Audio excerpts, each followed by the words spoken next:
Hello, friends. Welcome to the After Hours Lounge. Welcome back. If you are a regular listener, my name is Sandy. I am your host, and I'm very excited about this one. I always kind of make a big deal about the guest in the intro, but then I realize you've already seen who it is, and I always introduce it as if you don't. But I'm going to carry that on because people seem to like it. But I'm very honored to be joined by, one of the most famous kite surfers in the world, I think you'll say. We all know who he is. He is the man who jumped the pier. He is multiple times British champion, vice big air world champion in 2016. A mentor, a speaker, a commentator, Mr. Lewis Crathern. Lewis, thank you so much for coming on the podcast. Not a problem at all. Thank you very much for having me. No, it's great. As I was saying just before we hit record, I always say that, you do get some little magic before you hit record sometimes, but I'm always too scared to I can't sneakily hit record now because it tells you. But, I was saying you've been on my list of people to talk to for a while because I know you not only are you this kind of athlete and pro kiter and all this, you're also very involved in a lot of kind of other aspects of the sport and kind of mentoring. And so, you speak to a lot of schools and things like that. So I was like, oh yeah, he's very much a man who I want to speak to, but, yeah, it's never a good thing sometimes, is it? Yeah. When someone's on you, when someone says you're on the list for someone I want to talk to, but I'm glad it's in a positive way. Yeah, absolutely. No, it definitely is. And then, we'll get onto it later, but I just have to say a little bit of fun that me and my friends have with windsurfing, and sure you'll know it from kite surfing and windsurfing. I wouldn't say they're in competition, but they are two kind of similar-ish sports. And I know, when I've been traveling through the airport and things like that, people are always, oh, what have you got in there? And all this stuff. And couple of my friends have had people go up to them and be like, oh, are you the guy that jumped the pier? Do you know the guy that jumped the pier? So it's quite funny being actually speaking to you now, and you are the man who jumped the pier. It is amazing how, in my eyes, something so simple to jump over a thing with all the technical moves that there is in kiteboarding, something so simple as a big jump over something really was able to get to more of an audience than just your normal kiteboarders. It was a real eye-opening thing, that, for me. Yeah, it was one of those things. Actually, in the lead up to doing this podcast, the last few days, I've watched there's kind of a documentary on YouTube about you sort of doing that jump and things like that. But kind of going back to sort of just before that, can you just give us anyone listening who may not be familiar with kite surfing or anything like that? Can you just give us a brief kind of who you are and what you do, how you got into the sport, and kind of what led up to that point, which was 11 years ago now, 2010. You jumped that pier. Can you just give us a brief sort of history on your introduction to the sport? Of course. So I'm Lewis Crathern. I was born in 1985 from Worthing. As a young boy, I was very much into sports. I lived by the beach. My parents brought me up on the beach in East Worthing. I've got two brothers. One's 2 years older, one's 2 years younger. And we're all very talented sportsmen. My dad was a semi-professional football player. Oh, cool. And my mum and dad became county squash players. And we very much were into racket sports and everything possible. I went to high school. I didn't want to get a full-time job because I wasn't sure what I didn't want to do something I didn't love to do. So I went to college to further prolong not having to go to work. You'll find this interesting that whilst I was at college, I bought a windsurfing kit out of the Friday ad. Well, I didn't buy it. It was free. I convinced my dad to put it on the roof of his Sierra, and he took it back home, and I stood there just standing on the sail on the board as best as I could stand up, and didn't know even which way to face it because the internet was still its early days in the year 2000. So I worked out how to windsurf and did so for 2 years before I saw kite surfing take off when I was about 17, 18. And I was very drawn to the aerial side of it because I was always into the springboards and diving boards as a kid. And within the space of about a year and a half, I won the British tour, one of the tours, and basically that was it. I was like, this is what I want to do, and then the rest is history, as they say. But you mentioned to me actually at the start of this today that I was already a pro before I jumped the pier. I was living in my van, barely making a living when that pier stuff happened. So that was really the moment I see that made my career happen. Yeah. That's really interesting, actually, because that kind of leads me nicely on to my next question. And it's something with these kind of sports, it's whilst you are, you know, a professional and all that kind of thing, it's not like sort of football or something like that, where as soon as you win a competition, suddenly, you know, people are like, right, we want to hand you these enormous contracts and all this kind of thing. I guess it comes with that kind of subculture of water sports as well. But something I'm always interested in is when someone starts into a career like this, and they're so obviously hugely talented and passionate. Like, was there a kind of spark moment for you when it was like, oh my god, this is what I want to do, this is it? Or did it kind of happen slowly from you sort of windsurfing and then being like, oh, the kite looks fun? And I don't know, maybe you've just answered this question, but was No, I think that's a fair question. You know, what I feel you're asking me is, did I start out with an ambition to make this my career? And no, I didn't. I just started out doing it because I was overwhelmed by how much fun it was. yeah, And all I wanted to do was do it. And I think that's a great message for young people, or anyone in general, that something you're passionate about, if you really put your heart and soul in it, it can eventually become your job with enough dedication. So it more just sort of slowly morphed into it, you know. So it was never planned, I guess. yeah, that's interesting. And often that's actually quite a common answer for people like yourself. You know, people who have achieved what you've achieved. Usually, it kind of they say a very similar thing to you. They're like, you know, it happened naturally and purely out of passion rather than a desire. They were kind of focused on the journey rather than the end, if you know what I mean. Focusing on Mm. actually enjoying it and getting better at something they love doing rather than going, right, I want to be on a podium, you know? Yeah. Yeah, I Yeah. think it starts that way, and then it slowly transitions until the sort of realization that you know, this is your job and it's your income and you're living and you have to pay the bills. And then you go to sort of the next stage of your career where you start looking a bit more sideways. I mean, you mentioned that you've spoken to Sam Light already on your show, and he's just one of maybe five or six incredibly talented Brits that have made it, in my opinion, very inspired by them. You know, Aaron Hadlow and Tom Court, James Balding, Hannah Whiteley, people like that that have just done such big things. So you've kind of got to look to find your own niche, really, in an industry like this where there's not thousands of kiteboarders that are professionals. But I've been lucky to have guys and girls like that around to help motivate me. Yeah, definitely. And then going back, I mean, let's talk about the pier for a little bit, because from what you've just said, it sounds like that was kind of the moment where you were like, right, you know, you were living in your Mm. van, and then you did that, and you were like, right, now you know, you were catapulted into the limelight, basically. I Yeah. mean, I watched like the BBC News, and there was the man going, "Well, it's a bit dangerous, and people shouldn't be doing it." And what was what was the? I mean, you know, and again, there's an entire documentary about it, so we don't necessarily need to talk about it for too long. But what was what was the idea behind it? Were you kind of doing it being like, if I do this, loads of people are going to see it and it's going to be great, or was it like was it this is just something I want to tick off the bucket list because I know I can do it, you know? I think it was definitely not to get the attention. I was never aware of how much, or had any idea. Could never imagined how, you know, much exposure I would have had. And I think anything you do set out with that idea never works because it's not authentic and it's not genuine, and you're in it for the wrong reasons. I'm often Yeah. asked by people, would you do this one or that one? And actually, the reason why I set out to do those two things was that they're my local landmarks. And actually, the first pier I did with a friend, Jake, who jumped over first, but the camera guys I had ready to film that had no idea how to film kiting, and he just jumped out the top of their frame. You know, they were like Oh framed on no. the pier. So then, and it was wonderful. He wasn't a sponsored rider or anything. He was always a great big air rider and still is. And he was just so passionate. He just rocked up then, just went straight over. And I'd said to them, like, right, 11 on the dot, we're going to do it. And the big clock on Worthing Pier actually said, I think, quarter to 11. So they completely missed his jump, and I went over. My jump went all round everywhere. That was great. And then actually, the competitor inside me said that I wanted to do Brighton Pier, which I felt was a bigger pier, and that I wanted to do something for the first time too. And I respected that he had done that. But I was ready for a whole year for that opportunity to do Brighton Pier. And it was as simple as that.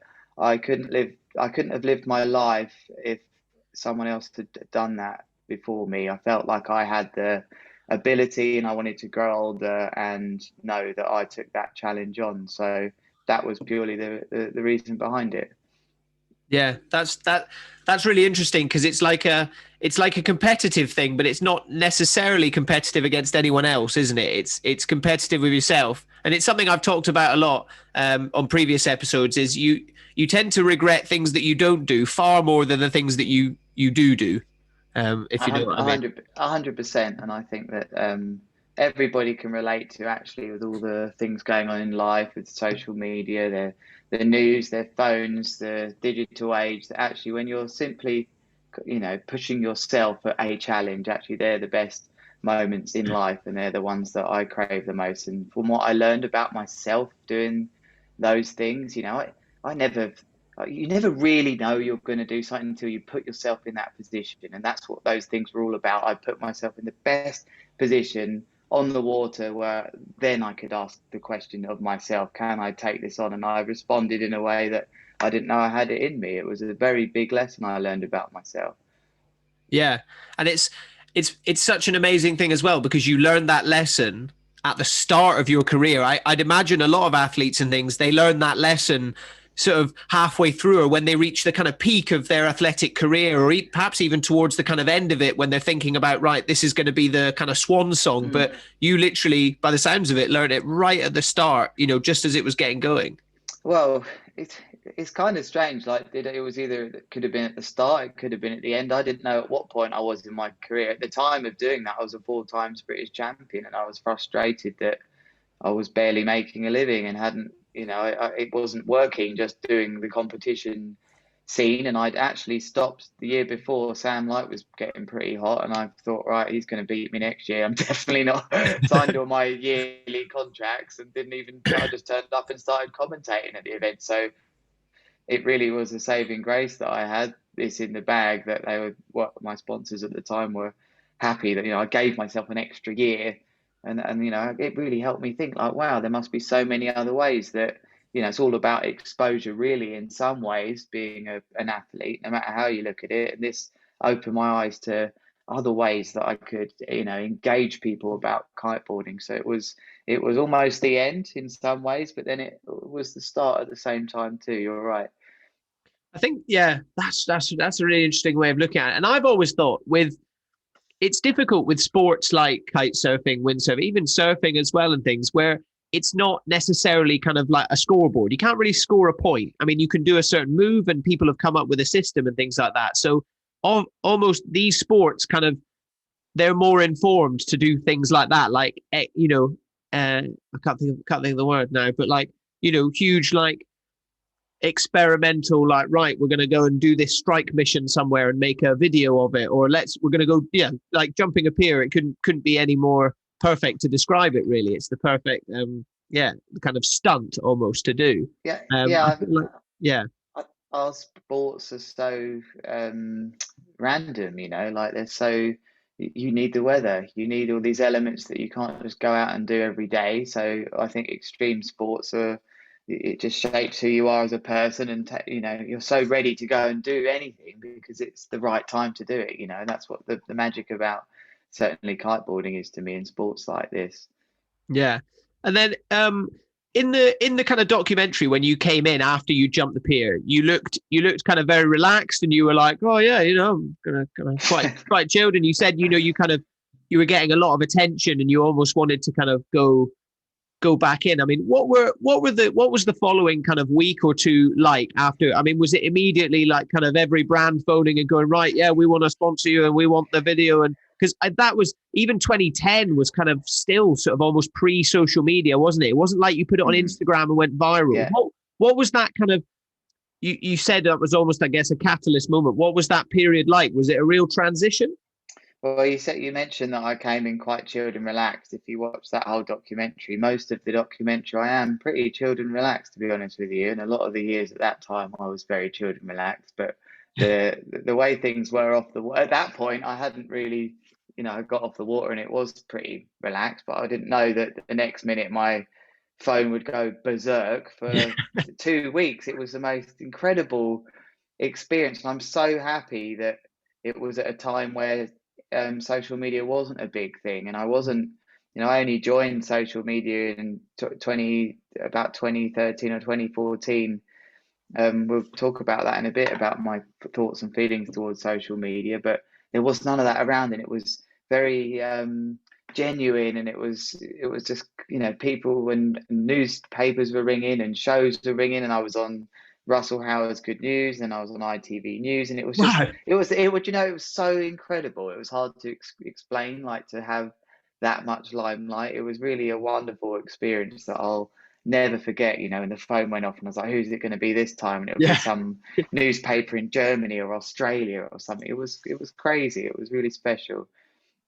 That's amazing as well, because I guess it's one of those things that completely transcended the industry, and that doesn't happen often in kite surfing, windsurfing, because, like you said at the start, it's one of those things where generally it's so kind of complicated to look at, and they're doing all these twists and it doesn't necessarily appeal Yeah. to the masses because it's so far to the extreme. It doesn't appeal to a lot of people. Whereas someone kicking a ball in a goal, you can be like, oh, Mm. that I can appreciate that a bit more. So to have transcended and suddenly, like you said, I had no idea you're on Russell Howard and all that stuff. That Oh, must have it been, was it was incredible. But what you just touched on there is exactly true, and I think every human being has an inner desire or dream of flying, and to see a person fly over a thing, it was simplified so much, kiteboarding with a kite.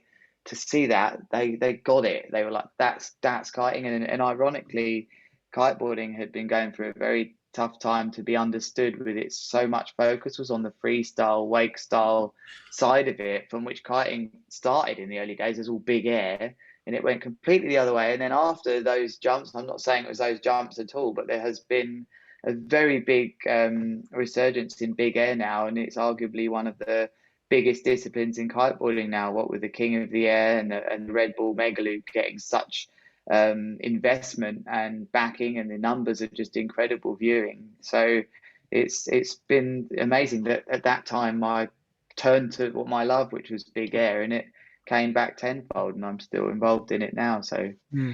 yeah, it was a big thing for me. Without, I mean, this is perhaps a difficult question because you're clearly like a very kind of humble chap. But I mean, what was the effect, do you think, from you doing that on the sport of kiteboarding? How did you've said kind of how the media react? How did the industry react? And then, it's a difficult question for me to ask you, and I appreciate it's Mm. awkward. But like, do you feel like that genuinely kind of completely changed the sport? No, I don't think it completely changed the sport, but I think it certainly would have got some attention. Just like I saw, wow, this is actually getting through to normal people. That's Yeah. surely the goal of most sports, certainly like yours and mine, where they're not everyday sports like football and Yeah. things like that, which everyone sees on TV. Everybody wants it to be seen a bit more and understood. Even obviously the brands that sell the equipment think that too, and the way competitions are designed to get more crowds there. I like to think it had a small influence in it, but I couldn't sit here and say it was that big air just boomed after that. It just was, the right place, the right time, and obviously kiteboarding was ready for that. It just needed that spark, maybe. Yeah. Yeah, absolutely. Well, that's a great way of saying it. I think it perhaps was a bit of a spark and a moment that people were like, oh, this is kind of seeing what's possible, I guess. Well, With it. certainly in the UK, what I've noticed is when we get the storms or the very bad weather during winter, where there's not so much positive things to report, that's really a golden time, I've learned. And it was November, December time, and it was the perfect time to have that story go big. I didn't know it would go more globally, but you're always onto a winner in the UK if you do some big stuff out on the water, and it's in the winter. They love a bit of that on the news. It's positive. Yeah, well, the UK, if anything, the UK loves talking about weather. So anything Yes, you true. can, Yeah, you know, it's true. and then yeah, like even for me and stuff, I'm from the Highlands of Scotland, and whenever I've windsurfed up there, people walking their dog and they go, "Oh, you're mad," and I can't believe you're doing it. They're immediately they're curious. They're like, "What are you doing going out when it's like this?" Yeah. It's always a talking point for us Brits. So kind of moving forward, then I kind of said, we'll skip ahead a few years. I'm really intrigued to talk to you about social media. We'll do that in a bit. But before that, skipping ahead, as you said, suddenly big air started to become a thing, and they had kind of competitions, and the kind of main one, from what I can gather, looking outside inside to the industry, is the Red Bull King of the Air in Cape Town. I kind of said you had a very, very big crash in 2016. I was actually, weirdly, I was on the beach. I was in Cape Town for the winter that year, with a load of friends, and we kind of saw it, and it was like a real crash. It wasn't just like, you fall in and you're like, oh, my back. Like you are allowed to swear, by the way, but you really fucked yourself up. Can Yeah, you, it was one of those crashes where you wake up a week later. That's how yeah. to Well, describe it. Yeah. yeah, I was going to say that. I said before we hit record, that was the rumor. We were all in Cape Town and everyone was like, because a couple of our friends knew some kiters and stuff and saw them, and they're like, oh, Lewis is still in hospital and he's asleep, and, you know, Mm. he's still in a coma and things like that. And we were like, damn, I couldn't believe it. It was all I remember. It was a really, really, really windy day. Is Yeah, one thing. We were trying to windsurf on the lake in the morning and it was already too windy. yeah. So we Well, were like, I'll talk you through the day from my perspective, if you like, and how that absolutely, was. But please. from my perspective, it was from kiting, where I kite on the south coast. It was a more than handleable day, and it was the day I've waited for and always dream of at King of the Air. It was, I would describe, 35, maybe touching 40 knots at the peak was how I felt it was. It wasn't beyond what it does here, So I'm used No. to that on the south coast, and it was. I was in the semi-finals, and I commentate the event as well from the beach, which is a unique thing to do. But I find it chills me out. I get to go into a different place, and kiting becomes my break, and I like that. So Yeah. I'd got to the semi-finals. I'd beaten some good guys. Everyone said, "Oh, this was the year you should have won it." And then looking back at the footage, when I did so in hospital, I realized I'd actually made a mistake, a terrible mistake, actually, a beginner's mistake, if you like. I pulled too hard on one side of the bar, and it caused the kite to go round more than 360 degrees and then end up a bit out the side. So I lost lift. But I've managed to forgive myself about that now. I thought something entirely different had happened when I was having my crazy dreams in the coma, but it turned out that I made a bit of a piloting error, possibly with the strongest gust of the day, where there was maybe a touch of my kite did something a bit funny. But the wave actually broke as I took off. It just broke the top of the wave, and it just turned me even 20 degrees more of an angle than I needed to be with the move I was going for. So Yeah. as I went, I ended up backwards, and you never end up backwards much with kiting. It's like a cat lands on its feet. You always find forwards, and I couldn't find forwards, and I was decided to try one way, then the other, then one way, and then I actually, to this day, I still felt I could have landed that, so I never braced for impact or anything. Well, Big crash, and then maybe you can fill everyone in and what happened after I crashed before I carry on. yeah. Well, I guess you weren't quite there, but Yeah. all I remember is it just took ages. They were like fat. There was a bit of kind of like, do we need to pull him out the water? And then one of the other riders, the guy you were competing against, was it Lasse Walker? No, he'd already done himself the heat before in a That was it. similar Yeah, yeah, fashion, but yeah. not as bad. But Breno, the Brazilian guy, had come to me and recognised that. I mean, he said he rode over to me and just saw lines going through the water. There was no person. I'd done what's called submarining in kiting, where the board starts moving slowly with the kite still pulling, and I was going down. Oh, So yeah, yeah, yeah. he got to me, and he made the decision to get rid of his equipment and to try and push me up out of the water. The whole time, as you know, they were scrambling to get a boat out. The waves were huge. There was no jet ski on the water. Yeah. And then he got blasted by a wave, and that was the end of him being close to me. And then a big South African, big old oak of a bloke called Andres Ferri kept his kite with him and managed to drag me in a bit further. But the real reason I got into the beach was actually the miracle that my kite ended up over that side of the window and was still slowly pulling me back to the shore. And that's how, with the help of Andres also grabbing me around my neck, he's a very experienced coach as well. And so with those two, who, really, I believe, helped save my life, I got to the beach and was able to get some breaths in. But the pictures are pretty graphic of what I looked like. I mean, you probably saw that. I was I don't know, waterfalls of water coming out my mouth and Yeah. eyes and nose, and I think only you could tell the scene because I wasn't there and I don't have an attachment to Yeah, what I that mean, was like.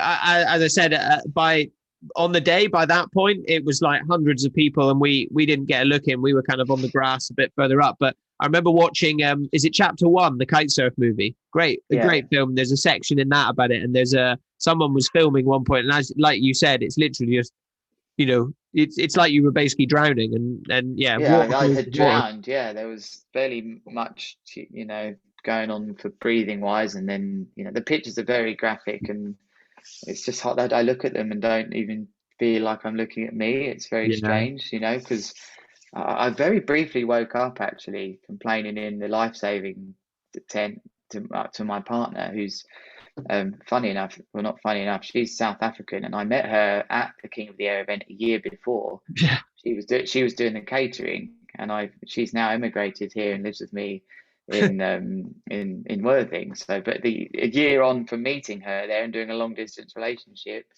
there she was like devastated about me in that position. And I remember saying, "Oh, my ribs hurt," and then that was it. I passed out again, and then I went into the most surreal, psychedelic dreams of. I've written all of it down, the pages of the things I dreamed up and thought, and for 10 days I was placed in induced coma, as you know, with nobody able to actually say to my parents or family that how I would be. You just don't know when someone's in a coma if they have done damage due to lack of oxygen or things like that. So yeah, that was pretty crazy. that's Being in that.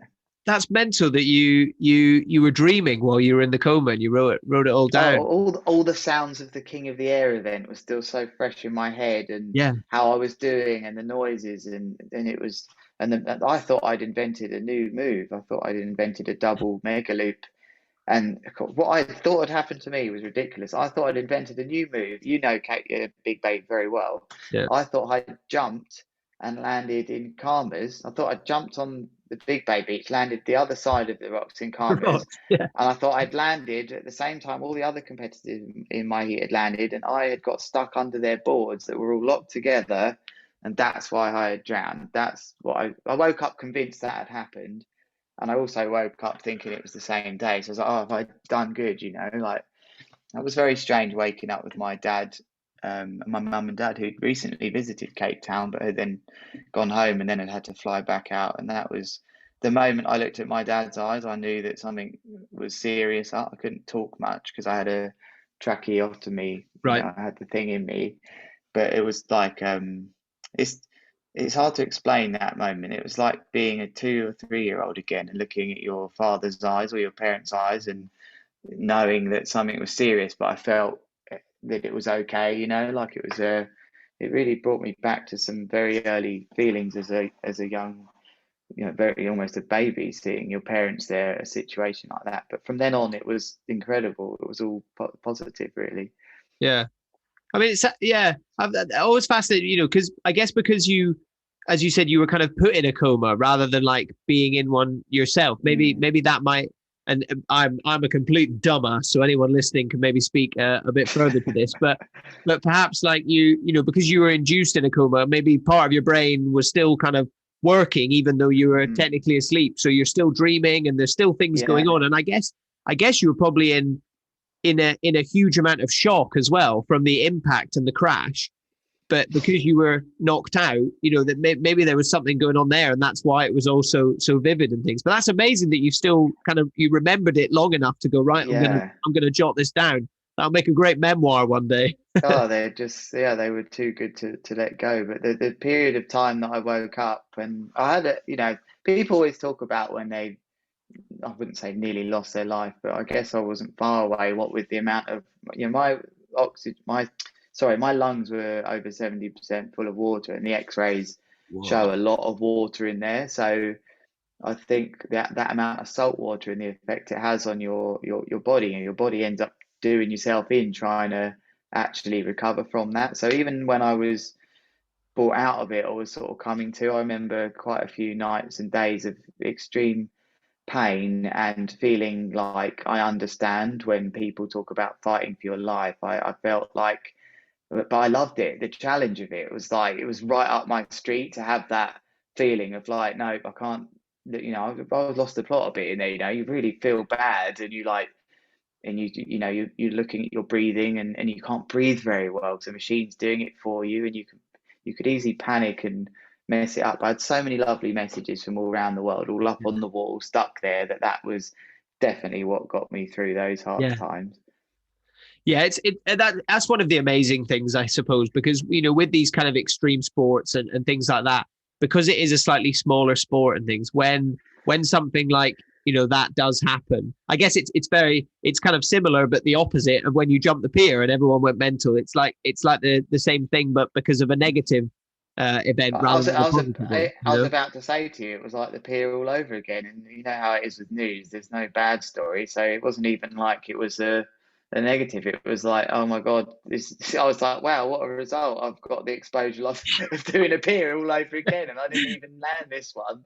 So there were so many positives out of it, and it was just like I described with the pier thing, where the phone was going, and I was getting news stories. I covered all my incentives, no problem, for my sponsors I was that going to year say, yeah. because I got in all the magazines. So it was just like that all over again, and it was actually very humbling to all the people that you actually either didn't know or do know that are very close to you in your life. They all come out of the woodwork at times like that. You certainly realize who they are, and that was one of the most amazing things about it. Including my partner, who was amazing and suddenly became my manager because I couldn't. I've never had a manager, and she was doing all the calls, and she barely knew my parents, and she was so good. And she actually emigrated after I woke up. Within a year of me, she came back to the UK with me in that state, and she's been here ever since. So it was great. It also shone the spotlight on safety, and I believe I was the right guy for that to have happened with. I care about things like that, and the event has changed a lot now as far as how we do things, and I'm happy that I could be that person that had that experience, because someone has to take one for the team sometimes. Yeah, I think that's a really important thing, and that's great what you said there, that they've kind of adjusted it and things like that. Because without bad mouthing it, anyone, or I don't want to take anything away from the local teams or anything like that, but I did feel like there was perhaps a bit of a delay on like getting to you and things like that, and Yeah. it's difficult. And I guess we're very being from the UK, there's an awful lot of red tape here, isn't there? There's an awful lot of health and safety for anything, even if Yeah. you want to go and buy a burger from somewhere, it's had to go through however many inspections and all that stuff. Um, Yeah. so yeah, no, that's a really interesting way of looking at it as well, and it's quite cool that you're like, yeah, might as well have Yeah, been me. I don't hold any resentment towards them. I've seen the videos. I know it was a long time well, Oh, if not, it was a long time for my own kite to drag me back. But it's just life. Sometimes you kind of things have to happen for you to put things in place. Do you know what I mean? The event had been safe. Nothing had happened in all the years gone by, and now it's another level. We have multiple jet skis, guys there that are used to dealing with tow-in surfers at dungeons and all the big crazy places, all ready to jump in off jet yeah, skis. It needed some, maybe not as intense as that, but it happened to be like that. And I'm glad I don't hold any resentment that it wasn't perfect. My recovery, it is what it is. yeah, exactly. And then something really interesting that you said earlier was actually when you were recovering and things like that, it wasn't like as a lot of people may imagine it to be. It wasn't like you're will I ever kite again and all this stuff. It was very much like I'm going to do this and I'm going to smash through this barrier. Just like when I jumped over the pier, or just like when I won a title, anything like that. Was there any kind of as you improved more and more and you thought, right, maybe I'm ready to get back on a board and things, was there any kind of, mental struggles there? Was there, perhaps a bit of PTSD almost and things like that? Or was it just viewed as another challenge to overcome? No, I think it depends who you are and how you're wired. And I always hear that story about you're going to get back on the horse, and it doesn't. Yeah. I don't even understand that story. Like I'm quite methodical about my thoughts, and once I'd seen the video, I was just thinking, well, obviously I made a mistake, but I've landed worse than that hundreds of times in my kiting life and been fine. It was just a one-off that happened, and I'm comfortable in the light that that was just a once-off thing that's happened, and I never felt, I've pushed myself ever since. I was kiting again in about 6 weeks, actually too early to be honest with you, but Right. just to cover the period after that, it was the most incredible time of my life. Again, don't do anything. Sit down, watch. I was at my partner's amazing house. That their parents just watch football for ages. Don't do anything. So they've got all the games on out in South Africa that we have in the Premier League. So for about 2 months, I just sat, and I was even allowed to drink beers after a while. The most chilled out, relaxing time to get better. Obviously I had some training to do and stuff, but it was just amazing. Imagine in your life, everybody coming to you and being like, don't do anything, Yeah. relax, just chill, just sleep. Like for 2 months, everyone just so like, don't do anything. We've got it all covered. It was like, it's almost like a break of life. You don't get a break in life. And that was a true break for Yeah. probably 2 or 3 months. It was incredible. Yeah. That's such a positive way to look at it, because I, as you said, if you had been wired slightly differently, or I guess it's difficult to say because you may not have been in that position in the first place, but perhaps someone who perhaps didn't feel quite as mentally strong and things, that could be a real setback for someone's career, having an accident like that. Yeah, I think I'm very fortunate. My mum's a life coach, NLP trained life coach, and she's Oh, really cool. had a she doesn't train me or anything, but I think she's had a big influence on and obviously my dad, but just who I've become is, I've learned a lot from her too, and I think that sort of subconscious thinking has been a part of my life for a long time. Yeah. I guess well, from what you said as well, for you being able to look at what happened and know, right, actually, no, it was completely my fault. It was my mistake. Mm, And I did it. It kind of puts that in a bit of a box, doesn't it? Rather than going, a lot of people, oh, it was just a freak accident, or it was a random yeah, gust of wind, a random offshore gust of wind or whatever. And it's like, no, I put my hand on the wrong bit of the bar and I pulled too hard. So, yeah, if you can take that and know that that's what it was, it kind of becomes less of a sort of like mythical, accident, huge sort of event in your life. And you go, no, it was just a really, really bad crash. Do you know what I mean? I think that's can be applied to a lot of things in life. I still haven't taken 100% responsibility. I'd say it's more like 70-30. There, Yeah, yeah, there yeah. was that highest gust of the day that hit at that time, and my kite didn't recover as I would have liked. But deep down, I know that I played a big part Yeah. in that. And I think what you're touching on there, Sandy, is taking responsibility for your actions. And I think that if you're able to do that, the earlier you can take responsibility, the quicker you can start looking for solutions, and positive thinking about how you can go forwards rather than the blame game. Yeah. Yeah, definitely. That's really something that I've kind of worked on, and maybe not responsibility, but for me it's like accountability. So I guess it's the same thing, but Mm, I'm just like very much like always hold yourself accountable for whatever you're doing, whether it's quitting your job to go and do something different, or crashing, having a huge crash kite surfing in a competition, anything like that. A relationship, anything like that. But being accountable for one's own actions, to me, is a huge part of getting through life well, if you mm, know what I mean. definitely. So moving on, then perhaps moving away from kite surfing slightly. I mean, you've achieved so much in the sport, and you still are. You're now you're still like commentating the events. You're still competing in the King of the Air every year. Things like that. But you've kind of moved into sort of motivational speaking, for lack of a better term. You do a lot of talks in schools. You're kind of mentoring, things like that. Is that something you'd always wanted to get into? I know you said there your mum's a life coach, and thing. Was that something in the back of your head? Do you know what? No, really. This all came about from being invited to my old high school in sort of 2007 or 8. So still at the early days of my career, where they were just interested in what I was doing, as a professional kiteboarder, even though it wasn't so glamorous back then.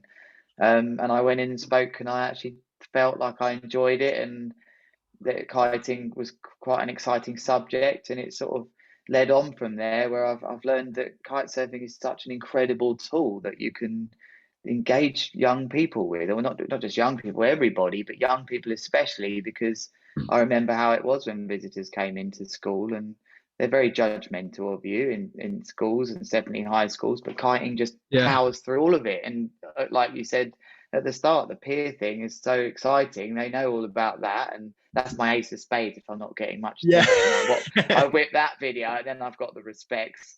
But there's just so many good messages that you can relate to.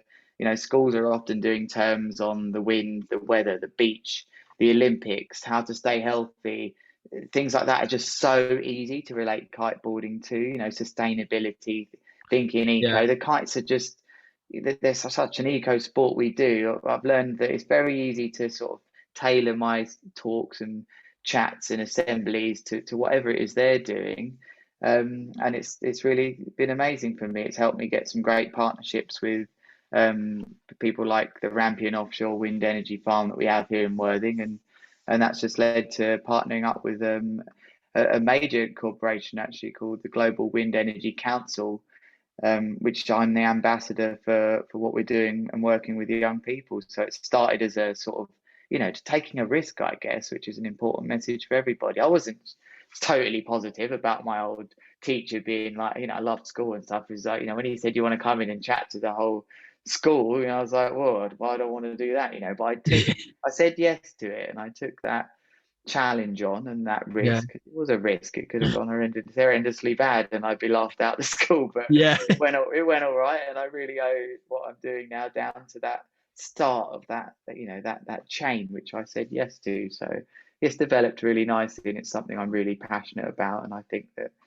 it's a wonderful thing to do, to give the power of the wind into someone's hand, especially a young person. Yeah. Well, exactly. I mean, it just goes back to what you've been talking about this whole time of just kind of taking on some sort of new challenge. And I imagine a lot of people listening, and probably myself included, like to stand up in front of a load of kids is far more intimidating than standing up in front of a load of adults, because they don't necessarily have that filter, perhaps, and they go, you know, who the fuck is this guy telling me that I need to Yeah. go and do this, you know, and kids will do that, whereas adults don't, you know, they've usually got, Definitely the high school kids, they're yeah, very judged. But the sort of primary school ones are just incredible. They yeah, shout and they cheer, and they don't have any, you're right, no filter, and they really can be a rewarding age group to work with. That's probably one of my deep down, my real passions is to work with them, because they haven't been affected by full-time work, money, phones, social media. They're just all fresh, and like how I would love the world to be, you know. And it's lovely to spend time with them and see how they are. So yeah, I love that side of my job. yeah. Well, they just haven't, like you said, they haven't been exposed to enough to become cynical about a lot of things yet, and that, Yeah, especially yeah, in this day and age. I mean, we'll you know, kind of come on to it now a bit, you know, with things like social media and things. Unfortunately, that cynicism is only becoming instilled in us at a younger and younger age. You know, mm, I think I'm 29 now, and I think I'm basically like the last sort of generation of people who didn't really grow up with social media. Like I didn't mm, I didn't really get Facebook until, I mean, I was on like Bebo and stuff, but that didn't really, I don't think that counts. But I didn't really get Facebook until I was sort of 17, you yeah, know, 18, things like that. So whereas now, like my girlfriend's a school teacher, she's a year six teacher, so like 11-year-olds, and they've all got new iPhones and they're all on mm. TikTok, and she has to sort out, they're all, you know, bullying each other and stuff, not just in person at school where you can sort it out, but on social media. And it's like, where's the line? Where does the line get drawn here where, you know, we It need to take really this is. away? It really is terrible with that, how that's all happened. That this is what I've got by with for a very long time. A Oh, little nice. Nokia thing that I never really take around, and I tried for a very long time actually to just go phoneless, to have Yeah.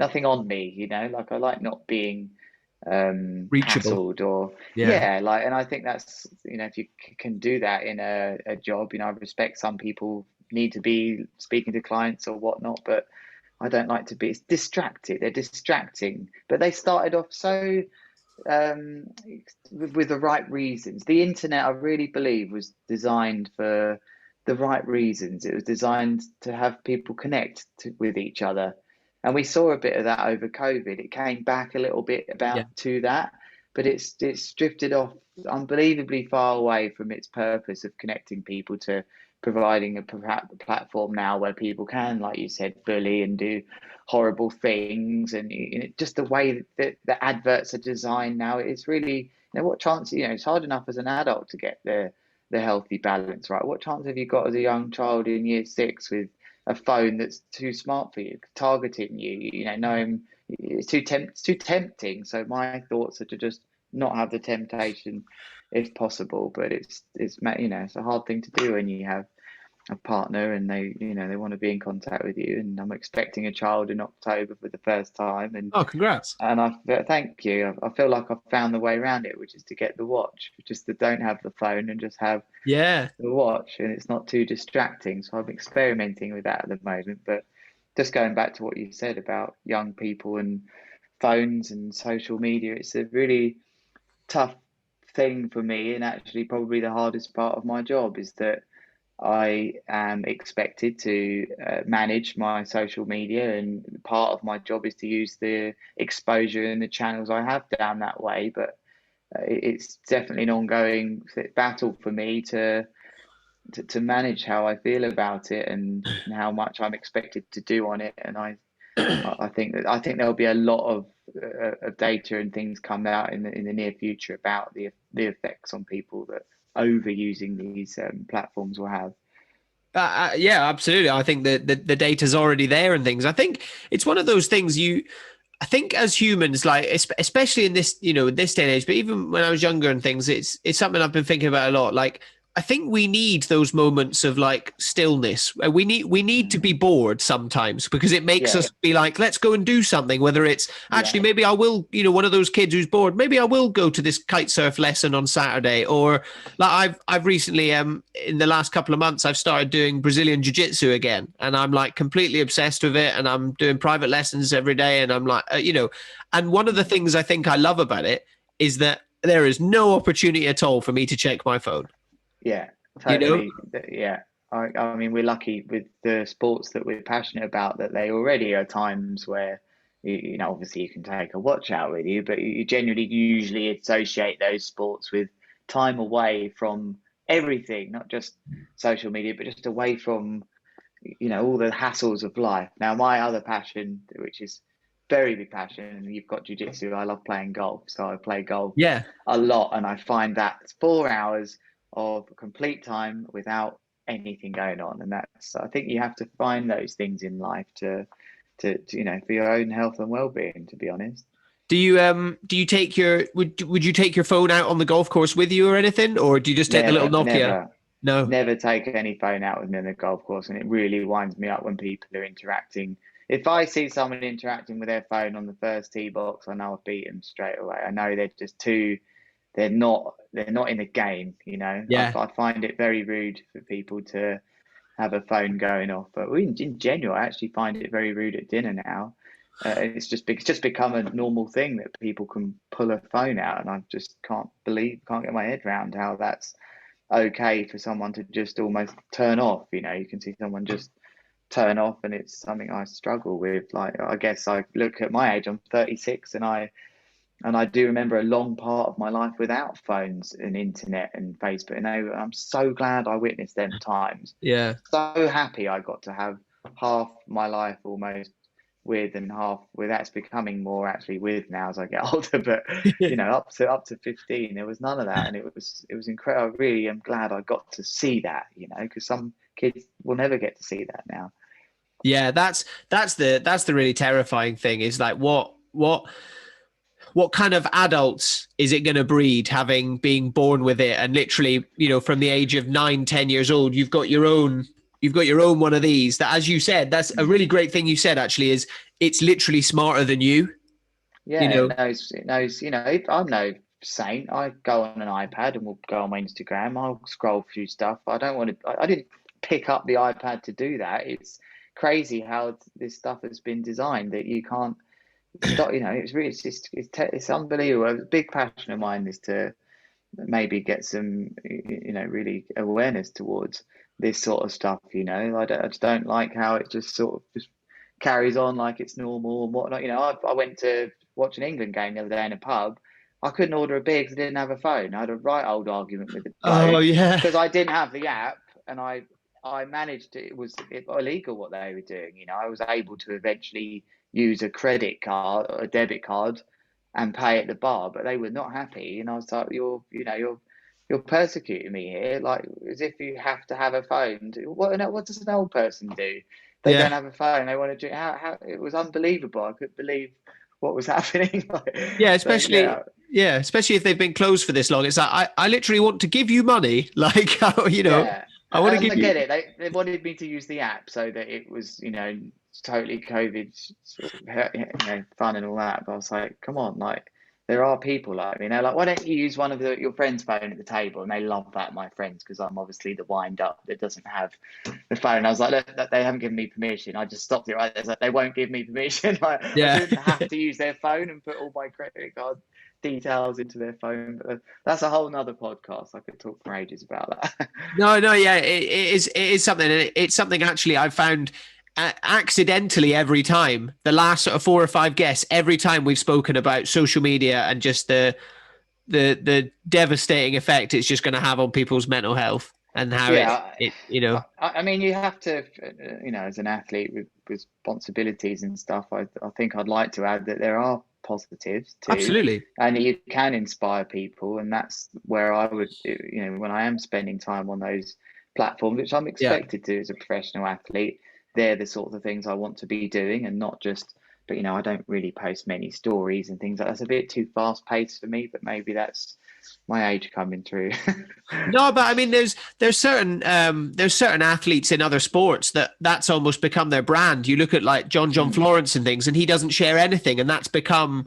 I was listening to a podcast, a surfing podcast about it the other day that was really interesting and talking about how the different athletes use their social media, and some of them are all over it, literally, mm, hundreds of stories a day, and then you've got someone like John, where almost that kind of mysticism of like, I wonder what he's up to and things like yeah. that is now part of his brand because he quite clearly wants nothing to do with social media, despite having, I mean, you've got a large following as well, but I mean, he's got, almost 2 million followers and things like that. And it's almost like they're following him to not find out what he's up to. It's quite interesting. Wow. But I didn't know that was happening. yeah, That's really cool. I'm gonna look into him. That's a nice, inspiring thing to take from today because it is yeah, cool when you don't. It's quite, that whole. You're right. The mystery is important, and probably the things he does share are really important to him. And yeah. a big thing. So that's great. I didn't No, know I that. think it's something interesting as well. It would be interesting to see what would happen if, imagine if you jumped the pier for the first time like 2 years ago, the difference that it, Mm. it would have had. And actually, Yeah. say kite surfing hadn't advanced to what it is. Say kite surfing was 10 years later than it was. It would be really interesting to see what it would have been like now, rather than. I mean, I'm sure you'd have gone more viral, perhaps, but I don't I think don't it would know. have been. It could gone the other way. There's so much Yeah. stuff grabbing everyone's attention now that maybe it wouldn't have done that. I don't know. It's hard to think like that, isn't it? You just never know. You never know. Yeah, absolutely. Yeah, and yeah, definitely. No, I mean, yeah, I always tend to find a theme when I have these conversations, and with yourself, it's definitely been kind of challenging yourself, and I think almost that in a way is you kind of challenging yourself to be like, let's see how long I can go with not having a phone. Let's see, trying. Well, Yeah, I it's a good kind of challenge to have. I actually did it for a few years, and then I eventually caved and realized I needed an iPhone. But yeah. yeah, it's The watch is we were talking briefly about kids and phones. Now my partner's just finishing her PGSE or whatever it's in school stuff too. So she works with young children. yeah, Um, and what I've managed to get into with this watch is what they've designed for parents actually to give out to their child or their elderly relative. So in the past, your iWatch used to have to work with an iPhone, but now it can work independently through something called family sharing. So she has actually got me set up off our iPhone like I'm a child or an elderly person. So I'm using this watch, which is still got its own independence. It's my own iCloud, which is great. I can use my FaceTime and iMessage, which is the only way I communicate, to be honest. But it's really added a nice special way that perhaps would be a bit easier for children, and elderly people to get into, rather than have that, like we said, something so smart it's almost too much for them. But Yeah. I can see the sense in a parent wanting to know where their child is, and perhaps their child, wanting to be able to call their parents. And I think that might be quite an interesting Yeah. development. Without it being tied to them going on Instagram and seeing other people and going, why don't I look like them, or why am I not doing this or that, or Yeah, anything like that? That's the you real might dangerous get bit. it. Yeah, That's I mean, the you're always going to have kids look at their own mates and say that's better, but it's just, you can't do too much on it. You can't scroll around on that thing, and it's got so many health benefits. It really surprised me, the watch, because it has so much stuff about, I like to do the gym, and I always press golf or football, whatever I'm playing, and it's recording all my health stuff and my heart rate. And I was like, wow, this thing's actually not trying to, turn me into a worse person. It's actually making me, there's a lot of it designed for your health. And I think yeah. that was very refreshing for me to have like a new thing like that and be like, wow, this is pretty good. And all I can do is FaceTime and iMessage as well. I can't overdo it. It's Yeah. working pretty good, to be honest. The whole package was that, look, we're going to have a child. I need you to get, a bit more on the ball here in case I need Yeah. you. So I respected that. She is in another country altogether from her own country, so I think that was a fair deal. Yeah. You crossed that line, all right. And then Yeah. just before we kind of finishing up, kind of carrying on what we've been talking about, is with these kind of talks you do in schools and things like that. And I know you're talking a lot about sustainability and things. Is this kind of social media thing that you quite clearly have a strong opinion about and stuff? Is that something that you still bring up? You bring up to the kids as well and things, or Yeah. are you, or is that kind of a bit of a funny, you don't want to come across as being like, get off your phones, kids, kind of thing, No, I do. I totally bring it up as it's not just school stuff. I've spoke at TEDx before, and I've spoken quite big arenas about it, and I've used the whole I've used pictures where crowds are just holding their phone at the people on the podium, and it's like, Yeah. don't. I just don't want to, I don't want people to miss out. I think you got to experience stuff sometimes and not be experiencing it through your phone. So I will happily say to the kids and definitely even kids getting into the sport that are looking to become something, it's not all about your social media. No. So I do say that to my, the people in the school assemblies and whatnot, that there are plenty of other ways that you can stand out, and it's almost becoming, I think it's going to go full circle, where it might be more valuable to employees or sponsors to be able to present yourself in face-to-face environments rather than Yeah. living it all on social media. So I do try and address that. Gambling's the other one I hate, but I think we'll have to do that another time. Yeah. No, I completely agree. I think that it will be interesting to see what happens, whether it does sort of start to go almost the other way, and people do start getting a bit fed up with social media, and they're like, right, actually, we're not fed up with it, but perhaps just using it slightly differently and realizing that it's not the only way. I mean, personally, for me, like I still love getting a magazine and reading kind of these longer articles, or things like podcasts and stuff like that. There's a lot more cause for kind of this long form media now, rather than just here's a 15-second clip of me doing this and please like it 1,000 times. And then in even Sam Light talks about this in the podcast I did with him, and that's why he was saying why he prefers YouTube and all that stuff, because people actually get to know him a bit in this sort of longer form rather than just these tiny little things, and you don't really get any there's no human contact whatsoever. It's just like, very short-lived, aren't they? They just come and go, and they're sort of the sole purpose of a lot of what I see is to get a few likes, and it's just not my thing, really. Well, it just becomes really impersonal. It stops being, we stop being humans on it, which is not what we want. And that was part of the reason why I started this podcast, because I just wanted to kind of talk to people, that's why it's called the After Hours Lounge. I want the After Hours Lounge to be a physical location one day. It's like a pub, people come and you sit and you talk, Yeah. So couple of quick fire questions just to kind of finish off then, Lewis. Obviously Tottenham Hotspur. No, I'm Okay. one, Lewis. I'm Scottish. So we're not talking about football today. Okay. Fair enough. I wanted you to win, by the way. I was one of those people that I'm not harsh like that. And my partner's a McDonald, so she's got relatives from Scotland, long way down the line. Yeah. So Yeah, it's I amazing. go. Like I met a lot of people I met in Cape Town actually are like, no, we're Scottish. Oh, they've all got British passports somewhere yeah, yeah, down there. yeah, somewhere down the line. Yeah. Where is obviously we've been stuck in our houses and stuff a lot over the last year. Where is your happy place? You click your fingers right now. Where are you? Um. Oh, I'm either kite surfing or I'm on the golf course or in the garden. Yeah, Yeah, I love being in the garden. In the gardening is very, very therapeutic. Kite surfing, if I'm kiting for me, is my own time, but I obviously juggle that with coaching and competing and whatnot, and it can be related to work, but completely out of work is working in the garden and on a golf course. yeah. Nice. Part of this podcast, actually, as I've just said, I eventually want it to be like a bar and a pub. Part of it actually started was kind of always drinking a few beers, and while we had the conversation, then obviously COVID started, and I couldn't chat to people in person. That's kind of gone out the window. And I've actually almost stopped drinking over the last few months. But are you a beer man? What's your favorite beer? What's the lager of choice?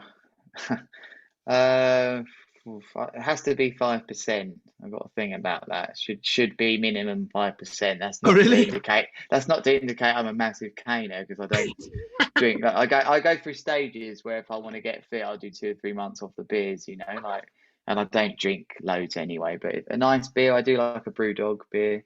Right. Any of those are pretty good. I like the Elvis juice one of that, but it's summer with all the football, and it's very easy it's who your circles are. It's easy to have a beer right now, but if I want to be serious about my training, Cape Town, King of the Air and stuff, I just turn the beers off. I don't have Yeah. a addiction problem with it, so I'd go with BrewDog to answer that Yeah. question. Any Nice. any of those. Yeah. Good. And then finally, I am what you would call a closet nerd. Despite the surfboards behind me and the windsurfing and everything like that, I live for Star Wars, Lord of the Rings, all that sort of stuff. Oh wow, So okay. I'm a real movie man as well. I like my films. So what have you been? Are you the same? What have you been watching over lockdown? What have you been binging? Or are Do you you are know you what? not are you not much of a Sounds very cliche, but I don't really watch lots of TV. I right? watch all the football. I love football. I still believe I might make it as a professional football player one day. I play twice a week, and I I find that the true test of my fitness is how well I play in my games. Yeah. Like, it's crazy, but so I watch all the football. Have we really watched any? I can't think of anything that I've watched lately that's been a series. Oh, well, I did Call of Duty. That was quite fun. But to touch on my nerd side, as you were very open about that, Yeah. I like to play online gaming very occasionally, and we play Battle for Middle Earth 2, which Oh is man. all around. We play that, and if you ever want to play with us, there's 8 players going on all the time, and it's something that people don't really expect of me when I rock up at the football pitch. And they're like, "He plays that too?" I'm like, "Yeah."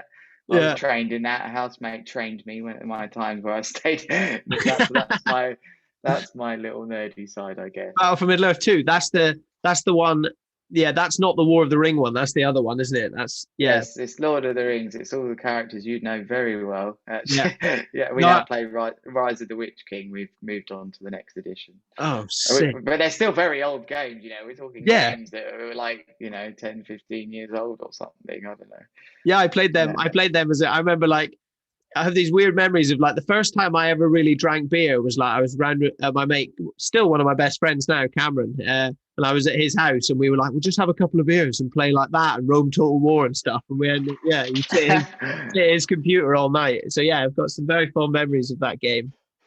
Well, the old days would be on a 56k dial-up modem where I was blocking the whole house from being on the phone trying to play. Actually, it was Age of Empires when I was at high school. Yeah, Going way back in the year 2000s. I think it's just lovely to be able to do that these days, and it not on the internet not stop and stuff. So yeah, and it connects you to people too. There's definitely some fun that's come out of the internet too, in online gaming. In a healthy dose can be what some people need to. I respect that. yeah, absolutely. Well, I mean that's as good a message as any to kind of wrap up on. So I know you typically at the end of this, I'll usually ask where people can find you, Lewis, if they're interested in kind of following you a little bit more. I understand you maybe don't use the socials that much, but you've still got them. So Yeah, I do. where can people find you online? Well, if people want to find me online, you could just find my website. And Yeah. that's kind of a good representation of what I'm all about, which is lewiscrathern.com. I am on Instagram. Facebook, I think that's on its way out, you know. I get the feeling Facebook might be on its way out. But I'm on them two platforms. But actually, if you really wanted to find me in person, which I hope you would want to do for the right reasons, I would be on the beach at Lancing or Goring, depending on the tides. If it's windy, they're my two home spots, and I love talking with anyone and anybody. So feel free to come over and have a chat. Yeah, absolutely. Well, yeah. And as I said, guys, I'll have Lewis's website in the show notes at the bottom on either Spotify or Apple, wherever you're listening. So make sure you check out what Lewis does. You can also find me on Instagram at the After Hours Lounge. Please give me a follow there, or you can follow on Spotify or Apple Podcasts. Please leave me a rating and a review on Apple Podcasts. I'm still hunting whoever left that 1-star review, you little fucker. I'll find you one day. But yeah, other than that, yeah, please do leave a review and please be nice. If you want to donate to the podcast as well, guys, as I said, I am in this for the outcome, not the income, but the income always helps. You can donate to the podcast via the link in my bio on Instagram as well. Thank you very much to Lewis for coming on. Thank you for your time.